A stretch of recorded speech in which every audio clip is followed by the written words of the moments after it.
free people, and we've abused our freedom. And as a nation and as individuals, as Christians, we have not stood up for what's right. I told you I lost one of my 3 best friends this week. I've got a best friend up in Wisconsin. His name's Scott. And we've been best of friends for over 40 years now, okay? And he wrote a letter to the editor. He tries to do this every month up in Racine. Let me read to you what he wrote. I think you'll be encouraged by it. Then I'm going to read to you the responses of the people that read it. It's titled, Holding Our Father's Hand. Have you ever noticed what small children do in public when their hand is not attached to their parents? They tend to wander and do things they shouldn't. That's why holding hands with your child is so important. At that age, they are simply incapable of making careful choices for themselves. But when they hold an adult's hand, they are safer and more likely to get where they need to go. Holding hands with the right person is what is important. Have you ever noticed what grown-ups do both in private and in public when their hand is not attached to God's? They also tend to wander and do things they shouldn't. That's why holding hands with God is so important. We are by nature inclined to be careless when certain situations present themselves. When we put our hand in God's, we are more likely to make the right choice. Today is Father's Day. That's when he wrote this. Fathers play such a vital role in the proper development of their children. When their children are small, they need Dad's hand to keep them safe and steer them in the right direction. All of us need God's hand to keep us safe and steer us in the right direction. The Bible assures us in Isaiah 41:13, I am the Lord your God. It is I who takes hold of your right hand and says to you, do not fear, I will help you. If only we realize how important holding our Father's hand really is. Is that a good letter to the editor? Is there a lot of biblical truth in that? Here's the responses. Are you ready? One wrote back, deplorable and intolerant I am then. Another one wrote, these godly people are some of the most intolerant people. Wait. Does that reaction match what I just read? Here's what one said. Funny how the religious are usually the first to be offended by the LGBT community, but have no problem trying to push the book of fables onto anyone and everyone. And that was signed by Get Your Idiot Vaccination. That's the hood of it. Wait, no. Did any of those responses relate to what he had written? Folks, we're living in a world, we have our freedoms, we've abused them. And now people are taking those freedoms to the nth degree and trying to turn our nation into an ungodly nation. Andy's not here. Yesterday was his birthday, and he wrote me and he said somehow he got roped into going to, I think it's Nashville, Tennessee, for his birthday. He was excited, okay? But he wrote me and he said, the city is celebrating gay pride. And everywhere he's going, he's seeing folks celebrating a sinful lifestyle. Now folks, listen, we have our freedoms. In this nation, we're a nation of free people. But does that mean we have the freedom now to even encourage kindergartners to embrace that lifestyle? And I would say no, but our nation is doing so. Now, let me get back to, I'm going to move ahead here just a little bit. Okay, I've got example after example of how freedom is not free. People are paying the price. And there's a reason why you and I might not be paying a price for our freedom. Do you know what that reason might be? What's the reason? We're not exercising it. When was the last time you witnessed to somebody, your best friend, a relative? When was the last time you just said something about Jesus Christ? For many of us, we can go 20 years and not say a word. So when we talk about freedom is not free, and we talk about there's a price for it, we're not even exercising the freedoms that we have. Shouldn't we be speaking up even against evil? Can you speak against evil and do it in a loving manner?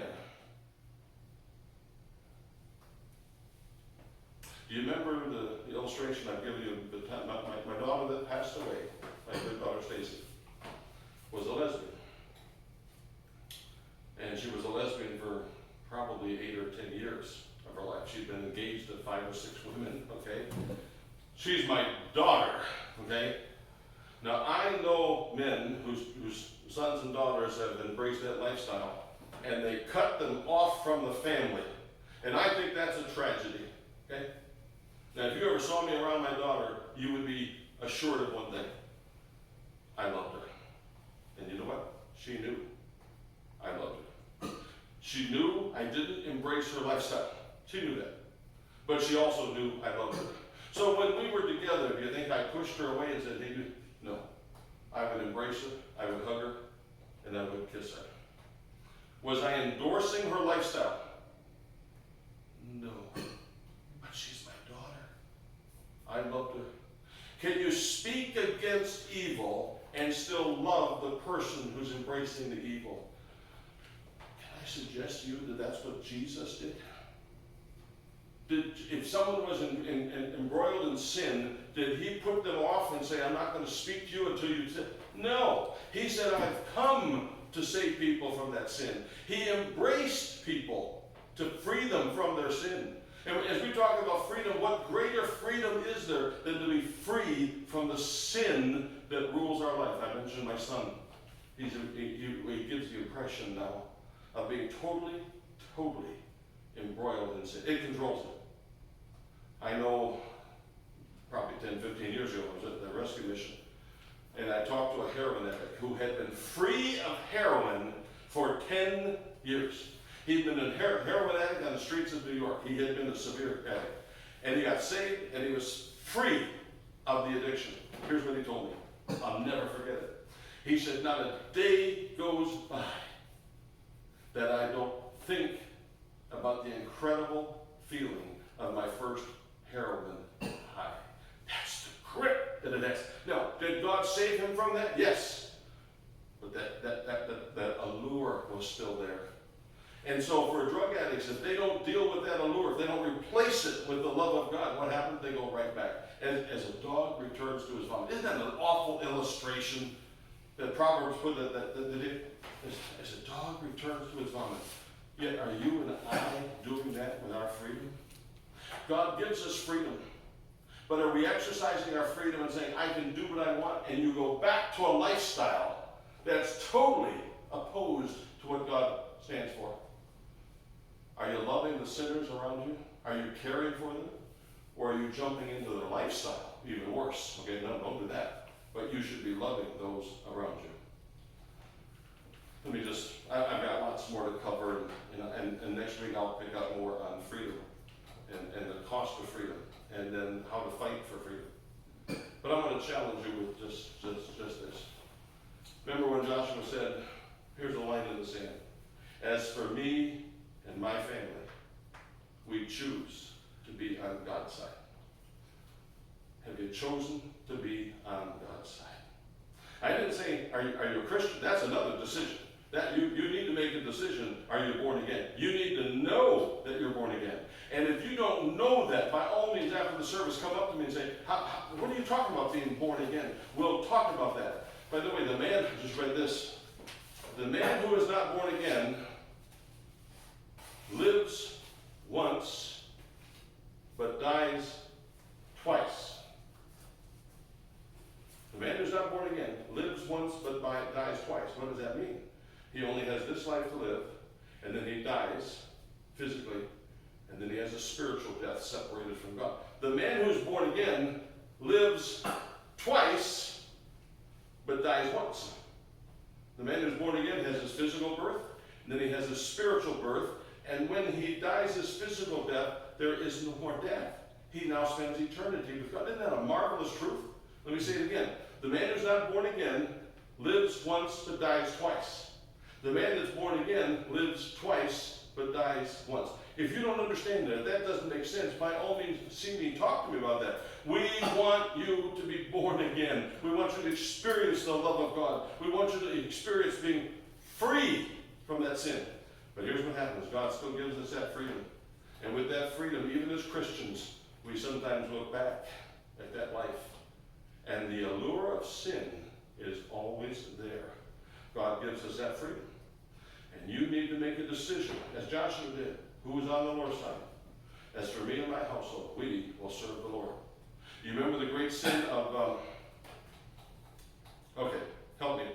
The one who pitched his tent toward Sodom? Help me. Lot. Lot. When Abraham and Lot were together, And Abraham said, look, your shepherds are fighting with mine, or flocks of you. You pick where you want to go, and I'll go the opposite direction. And God gave them, Abraham gave Lot the choice. And if Lot had made any sense, what would he have said? I don't care, we'll work together. You're a godly man. And instead he said, I'll take all these well-watered plains. They looked so good. And then he gave Abraham all the mountain regions, okay? And God blessed Abraham, and his flocks continued to increase. And Lot, the Bible said, pitched his tent towards Sodom. He'd been under the tutelage of Abraham. He understood God's principles. He understood. But he pitched his tent, and he kept looking, and he pitched his tent towards Sodom. Where do you think he ended up? He ended up in the gates of Sodom.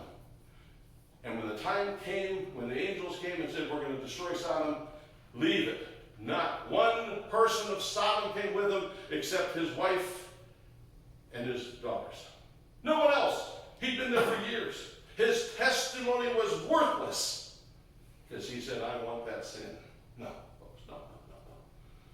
Will you make a decision to live your life by God's standards? You have that freedom. Let's pray.